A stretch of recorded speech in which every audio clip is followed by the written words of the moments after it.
kasagasaan ng mga sindikato sa mga pinaggagawa natin. No one can duel with the truth. And John chapter 8 verse 32 ang sabi doon, the truth shall set us all free. Ombudsman Jesus Crispin Remulla has revived the 2016 dismissal order against Senator Joel Villanueva over his alleged involvement in the PDAF scam.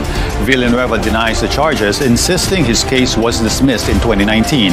The Ombudsman is now investigating a secret decision that could change everything. Also, major controversies erupt over DPWH projects tied to lawmakers. Here's the latest from Isaiah Mirafuentes.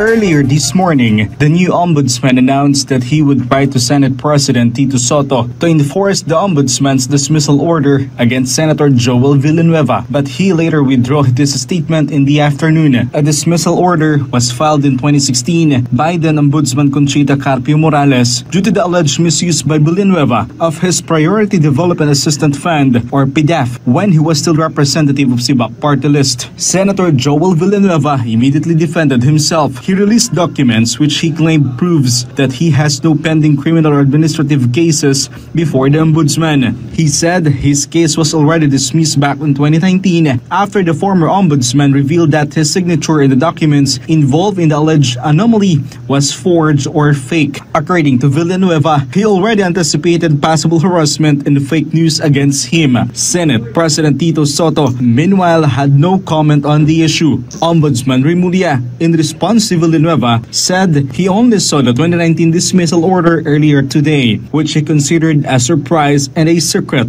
Remulla added that no one was aware of the said decision by former Ombudsman Samuel Martires. He stressed that they will investigate the alleged secret action of the former Ombudsman. Di ba parang secret decision siya? Alam niyo ba yun? Did you know about it? Nobody knows about it.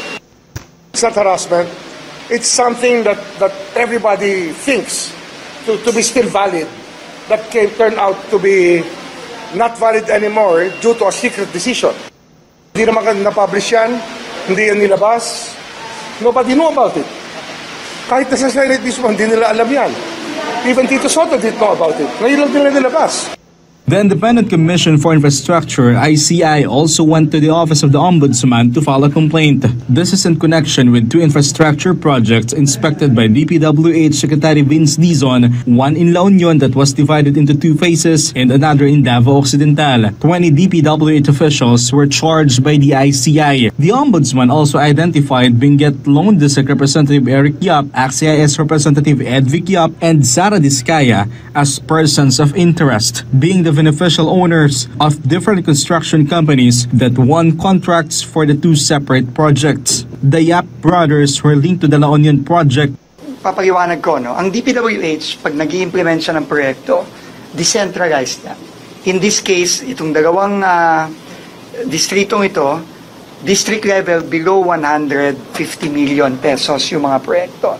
Ang ibig sabihin nun, lahat ng mga bidding, lahat ng pag-implement kuno ng mga proyekto, yung pagbayad sa mga kontratista ay nangyari sa level ng District Engineering Office. So yun muna yung initial na pwede nating kasuhan. While Sara Diskaya was linked to the Davao Occidental project. The project in La Union is worth about 180 million pesos, while the one in Davao Occidental is worth 96.5 million pesos. Showdown averted. Binawi na ni Ombudsman Boying Remulla ang dapat sanang plano niyang ipa-enforce sa Senado ang isang 2016 dismissal order laban kay Senador Joel Villanueva. Alamin natin kung bakit sa agenda report ni Hannah T. Live mula sa Senado. Hannah, ano nangyari? Pinky, mukhang nakuryente ang Office of the Ombudsman matapos ang report kanina na magpapadala raw ng sulat si Ombudsman Jesus Crispin Remulla kay Senate President Tito Sotto hinggil doon sa pag-enforce ng isang 2016 dismissal order laban kay Senator Joel Villanueva. Biglang lumitaw ang reversal ni dating Ombudsman Samuel Martires hinggil doon sa order noong 2019 pa. 2016 nang ilabas ang desisyon ni dating Ombudsman Conchita Carpio Morales Martires na nagpapadismiss kay Villanueva at perpetual disqualification niya from public office. Ito ay kaugnay sa di umano'y misuse of 10 million pork barrel funds ng senador noong 2008 nung siya pa ay kongresista at Sibak Party List representative. Iniutos noon ang dismissal ng senador at perpetual disqualification niya nga from holding public office. Ilan sa findings, may administrative liability siya for grave misconduct at serious dishonesty. Inirekomenda rin noon ng ombudsman ang pagsasampa ng criminal charges laban kay Villanueva, kabilang ang paglabag sa Anti-Graft and Corrupt Practices Act, malversation of public funds at malversation through falsification of public documents. Ang mga pondo ay di umano'y idinaan sa isang kaduda-dudang NGO pa-agri-based livelihood projects sa Compostela Valley, pero walang nahanap na project monitoring at lehitimong beneficiaries ng nasabing NGO. Kaya lang matapos ilahad ni Remulla ang nasabing balak na paghiling sa Senado tungkol sa dismissal ni Villanueva, inilahad niyang meron ng naging dismissal si dating Ombudsman Samuel Martires tungkol dito. We were surprised by the decision. Lumabas lang siya nung sinabi kong may gagawin ang Ombudsman tungkol dyan. So it's a surprise, secret decision that came out. Ang desisyon ay pag-grant sa naging apela ni Villanueva noon, thereby reversing the decision of Ombudsman Carpio Morales. Sa madaling salita, 2019 pa lang o 6 years ago, dismissed na pala ang utos para paalisin si Villanueva sa pwesto. Ikinagulat ni Remulla ang tila biglang pagkakasulpot ng desisyon dahil over the years, wala naman daw nakakaalam sa naging reversal.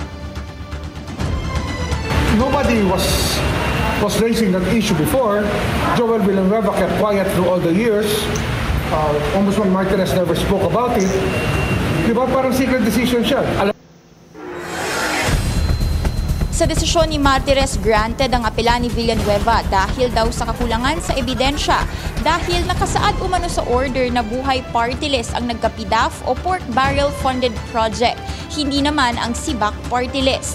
Iba rin daw ang pirma sa dokumentong ginamit ng ombudsman sa standard signature ni Villanueva. Hanggang ngayon, Pinky, sinusubukan pa rin nating makakuha ng full document nitong naging desisyon noong 2019 dahil gusto sana nating masilip yung mga detalye nito, pero hanggang ngayon wala pang nailalabas na dokumento ang senador maging ang ombudsman. At kanina sinabi nga ni Senator Joel Villanueva na inasahan na raw niya at ng kanyang kampo ang posibleng harassment at fake news. Pinky. Hana, so posible kayang may nangyaring sabuatan kasi hindi naman pala alam umano ng sino man na nagkaroon na ng desisyon si dating Ombudsman Martires. Di ba sinabi ni Ombudsman Boying Remulla na tila walang may alam at nanahimik daw si Senator Joel Villanueva about it? Pinky, yan din yung tanong kanina kay Ombudsman Remulla at sinabi niya na nobody even in the office itself of the Ombudsman yung nakakaalam nitong nasabing desisyon. Pero hindi niya direktang nasagot yung tanong kung meron nga bang sabwatan, pero ayon sa kanya, iniimbestigahan nila kung ano nga yung nangyari. Pinky. Okay, so dahil sa confusion o development na yan, meron ba silang plano na mag-conduct ng internal investigation sa Office of the Ombudsman?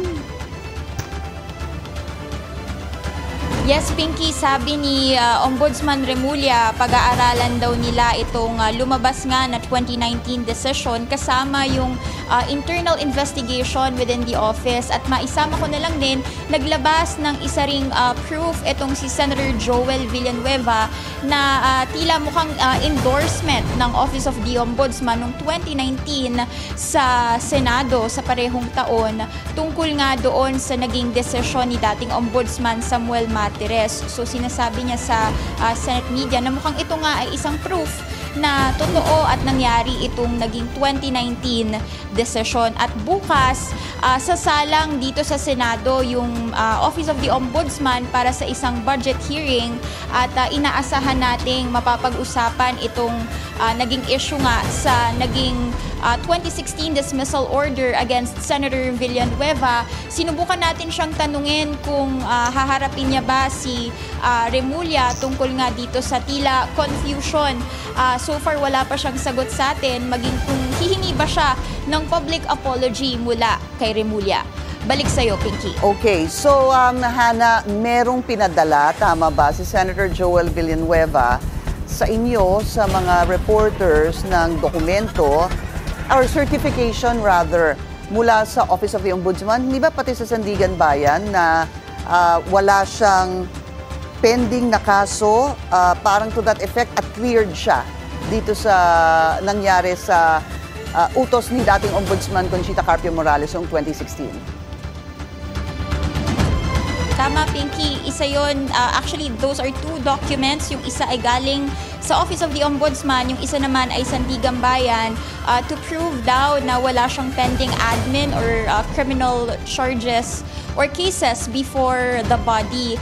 At tinanong natin kung bakit siya nanghingi ng clearance, kasi makikita doon sa papel na this September siya humingi nung request. Sabi niya, yun daw ay para maklarify yung mga balita ng tila fake news peddlers daw sa paligid niya. Kaya nga rin niya nabanggit na inasahan na raw nila ang tila harassment at fake news na lalabas laban daw sa kanya.